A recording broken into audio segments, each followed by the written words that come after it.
خلي نكون صريح معاكم، مفتاح كهرباء بالكوموند اكسترن حاجة تعب، منظر مش مزيان وزيد ديباسي. هاو كيفاش بدلنا هذا الكل بمفتاح واحد فيه كل شيء.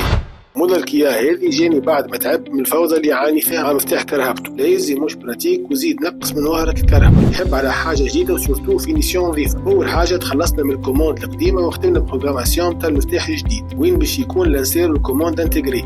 كمان التياج وهذه الريزولتا اللي تحصلنا عليها كلي موديرن مثخن وبليابل، ما تقفش في سوليسيون تعدى وقتها. طور الكلي بتاعك وسهل حياتك.